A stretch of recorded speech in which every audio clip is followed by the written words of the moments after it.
Welcome to another podcast in which we'll be talking about James Mahu's essay, Our Sovereign Infinite Self. Sophia and Phil greet you from the microphone.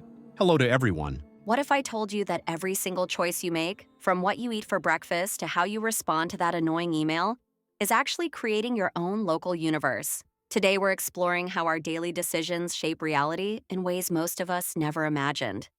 That's such a mind-bending concept to consider, Sophia. Could you break down what you mean by creating our local universe? Well, Phil, think of it like this. We're all sculptors working with an infinite block of marble called consciousness. Every decision we make, every belief we hold, every interaction we have is like a chisel stroke revealing something that was always potentially there. Hmm.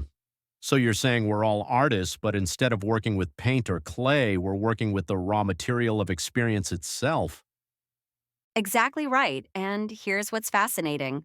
Research shows our consciousness has adapted over hundreds of thousands of years to prioritize survival above all else. Without that adaptation, our species might have vanished within just 100 generations. You know what's interesting about that? Even though many of us don't face immediate survival threats anymore, our brains are still wired like we're running from predators. That's exactly the paradox we're dealing with. Even with all our technological advances, our consciousness is still running on that primitive survival programming. It's like having the latest iPhone but using an operating system from 1982. Well, that makes me wonder, how do we begin to shift away from this survival-focused mindset to something more evolved? This is where the concept of coherent behavior comes in. It's about aligning our imagination, thoughts, emotions, and actions with what's called our sovereign infinite self. Think of it like getting all the instruments in an orchestra to play in perfect harmony.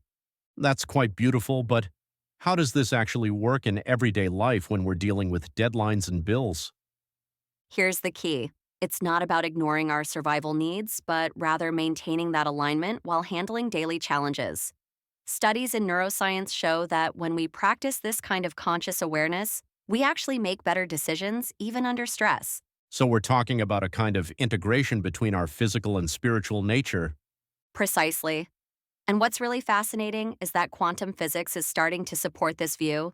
Everything has both a physical and non-physical aspect. Recent research at MIT suggests consciousness itself might operate on quantum principles. The way you describe that reminds me of those fractal patterns in nature, each part containing the whole. Yes. And here's what's mind-bending. These patterns extend infinitely in both directions. There's no ultimate bottom or top to reality, just deeper and deeper levels of understanding and connection. Recent studies in complexity theory support this idea of infinite recursive patterns in consciousness. That sounds both exciting and somewhat overwhelming. How do we even begin to work with something so vast? Well, research in behavioral psychology shows that small, consistent changes in how we approach daily decisions can create massive shifts in our overall experience. It's like the butterfly effect, tiny adjustments leading to profound transformations. So what you're suggesting is that we're all already master creators? We've just forgotten we have this ability? Exactly. And neuroscience backs this up. Our brains are constantly creating our reality through a process called predictive processing. We're not just passive observers, we're active co-creators of our experience. That really puts our daily interactions in a new light, doesn't it?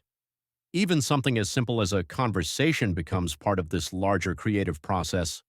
And that's where it gets really interesting. Studies in social psychology show that these interactions create what are called resonance fields that affect not just us, but everyone around us. It's like we're all contributing to a massive collective artwork. You know what I find particularly hopeful about this? It suggests that no matter where we are in life, we always have the potential to create something meaningful. Yes, and research in positive psychology confirms this. Our capacity for psychological growth and transformation isn't limited by our circumstances. It's our awareness and intention that matter most. That really changes how you might approach even the difficult parts of life, doesn't it? Absolutely right. And here's what's fascinating. Studies in resilience show that people who view challenges as opportunities for creation rather than obstacles actually develop stronger neural pathways for problem solving. So in essence, we're all artists of reality, whether we realize it or not. Exactly. And recent research and consciousness studies suggest this creative capacity might be fundamental to the nature of reality itself. We're not just creating our personal experience, we're participating in the ongoing creation of the universe.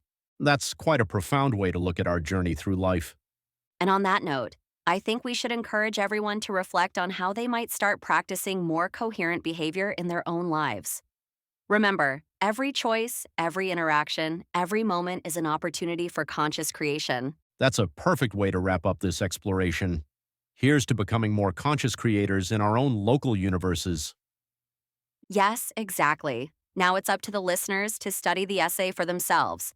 It will certainly help them to understand the concept of our sovereign infinite self in a deeper way.